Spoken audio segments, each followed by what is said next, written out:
Hello students, so let us continue with more problems of exercise 7.5. So today we'll be taking up some very important and typical questions of this exercise. The first of those is question number 16. Now which says that I is equal to 1 upon x times x raised by n plus 1 into dx.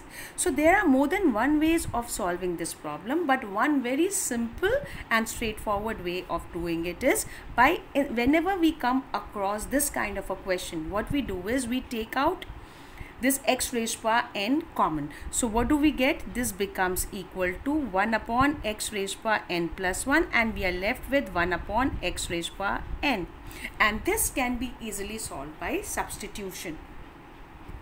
Just substitute the inner part, that is the portion within the brackets, as t, and straight away this gets absorbed as in dt, and which can be easily solved. So what we do is we simply write it as put 1 plus 1 over x raised by n as t, and so we get minus n over x raised by n plus 1 dx is dt. So this portion gets absorbed in dt, and so we get I is equal to, in place of dt dx upon x raised by n plus 1, we'll write dt over minus 1 upon n upon, and this is t, and this can be easily solved, minus 1 upon n log of mod t plus c.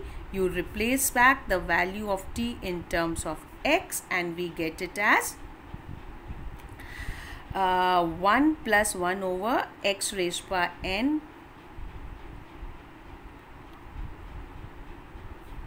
plus a constant. Now we can either leave it like this, or we can have it in a simplified version. I mean, following the pattern of the question, we write it as x raised by n plus 1 over x raised by n plus a constant, which is the answer. Now exactly on the same lines we can do question number 20, which is similar, and instead of n we have 4. Though we can factorize this further as x squared minus 1 into x squared plus 1, and then further factorize it and use the method of resolving into partial fractions, but it can also be done very easily by using the above mentioned method, that is by taking x raised by 4 common.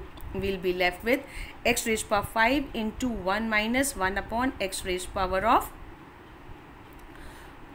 4 into dx, and then we put 1 minus 1 over x raised by 4 as t, which straight away gives us minus of minus 4 upon x raised power of 5 into dx as dt, that is 4 over x raised power 5 dx as dt. So this portion gets absorbed in dt, and we get I is equal to integral of, we get dt upon 4 and upon t, and this gives you 1 upon 4 log t plus c, and which can be easily written as 1 upon 4 log of, in place of t we'll write 1 minus 1 upon x raised by 4 plus c. You can either leave it like this or simplify it into a form similar to the question given to us, and we write it as x raised by 4 minus 1 over x raised by 4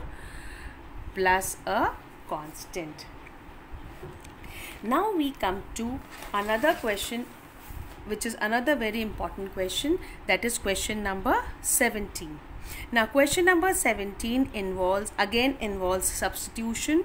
So cos x over 1 minus sin x into 2 minus sin x into dx. Very obviously the derivative of sin x is cos x, so we put sin x as t, we get cos x dx as dt, and I gets converted to cos x dx gets absorbed in dt, and so we get dt upon 1 minus t into 2 minus t, which can be can be easily solved by resolving into partial fractions. Now we come to the next question, question number 18. It is extremely important. Now we will do a comparative study of question number 18 and 19. So we will do them simultaneously to be able to understand the difference. Okay, so question number 18 says it is x squared plus 1 into x squared plus 2 whole upon x squared plus 3 into x squared plus 4 into dx. Whereas question number 19 says the integrand is 2x upon x squared plus 1 into x squared plus 3 into dx. Now as we can clearly see, they are somewhat similar, but still there is a very important difference between the two. Though here in question number 19 we have a x term, okay, this x term, that is a single power of x or odd power of x, is missing in this question. All the powers of x here are even, whereas over here along with the even power we also have an odd power. So here this can be clearly and easily solved by putting x squared as t. We get 2x dx as dt, and I becomes equal to integral of 2x dx gets absorbed in dt and upon t plus 1 into t plus 3, and this can be easily solved by resolving the integrand into partial fractions. Now let us consider question number 18. Now here also we have all the terms have only even powers of x, but since there is no x term, so this process of substituting x square equal to t doesn't help us, because if we substitute x square equal to t, you will get 2x dx, and we will not know how to put, like, in order to cater to x we'll have to make use of square root of t, which will further complicate this question. So what we have to do, we have a different approach for such case. So in case the integrand has only even powers of x, this is very important, only even powers of x, we replace x squared by t. Okay, we only replace and not substitute. Now what is the meaning of this? We replace this and not substitute. Now what is the meaning of this? When we replace, we are just changing x square with t, we do the needful, and then we before applying the integral we again put back, in place of t we put back x square. Whereas when we substitute, we change the variable of integration altogether in terms of t. So here we replace x square by t and not substitute. That is, so what we do is and simplify it. Now before finding the integral, we substitute, we again replace t by x square and then apply integration. So let's see how we solve it. Okay, so in this question, so now let's deal with question number 18 properly. So we have x squared plus 1 x squared plus 2 upon x squared plus 3 x squared plus 4. Now first of all, this gives us, on replacing x squared by t, we get, this becomes t plus 1 into t plus 2 over t plus 3 into t plus 4. Clearly both are of the same degree. So we need to first divide the numerator by denominator and only then we can solve it. So we write it as t squared plus 3t plus 2 upon t squared plus 7t plus 12. Now which is an improper rational function. Now in order to convert it to proper one, so first we divide. So we first divide numerator by denominator using long division method. So let's see how we do it. So first of all, so t squared plus 3t plus 2, when we divide by t squared plus 7t plus 2, what we get is, it goes 1 times t squared plus 7t plus 2, and this is 12, sorry, and this one is 2. So this is plus 12. Now when you subtract it, you get, this gets cancelled. We are left with minus 4t minus 10, which is of a degree lower than that of the denominator. So it means that we can write it as 1 minus, and this I can write it as plus 4t plus 10 upon t squared plus 7t plus 12. And so what we get is, we can write this as,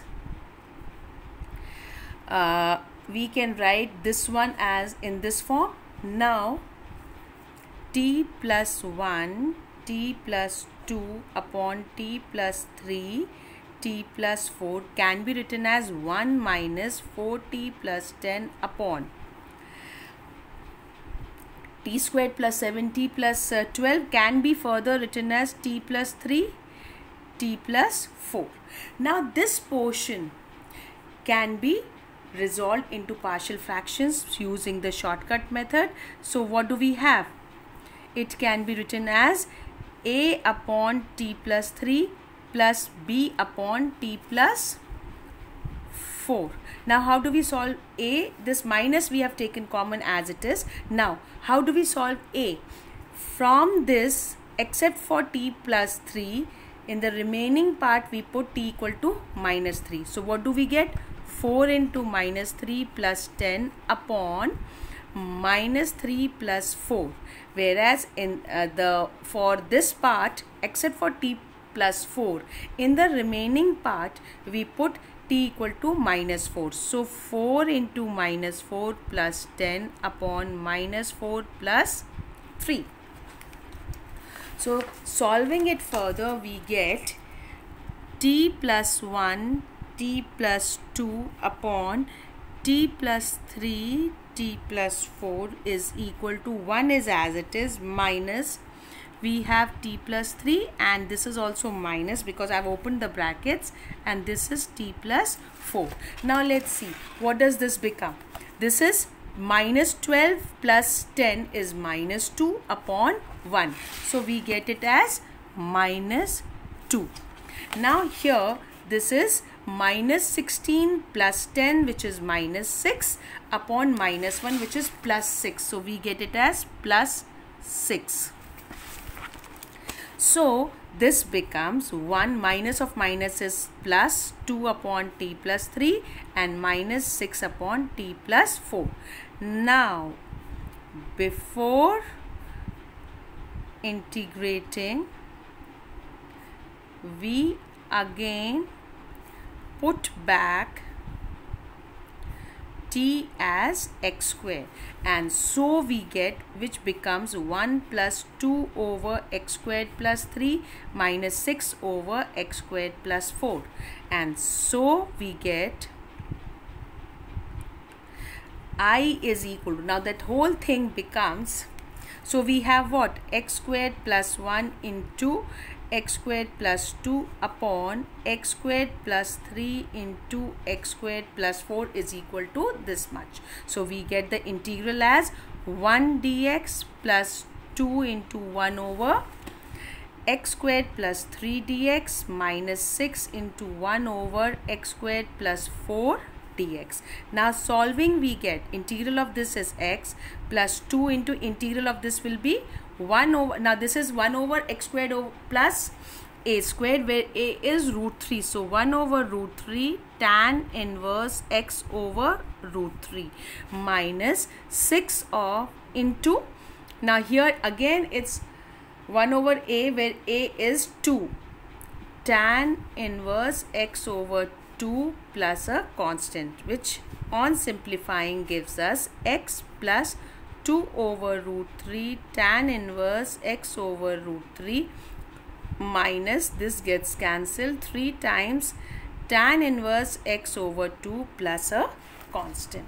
So same way we can do the other questions which are of the similar kind. So now one last question which I'll take up is question number 21, which says I is equal to 1 over e raised to power x minus 1 into dx, which can be easily done by substituting e raised to power x as t. So if we put e raised to power x as t, we get e raised to power x dx as dt. Okay, now how does this help us? So we can write dx is equal, now here we don't have any e raised to power x in product with dx, so dx can be written as dt upon e raised to power x, and in place of e raised to power x we'll write t, and so this I becomes equal to, in place of dx I'll write dt by t, and in place of ex minus 1 we'll have t minus 1. And now this, which can be easily solved by resolving into partial fractions and then substituting back the value of t in terms of e raised to power of x. Thank you.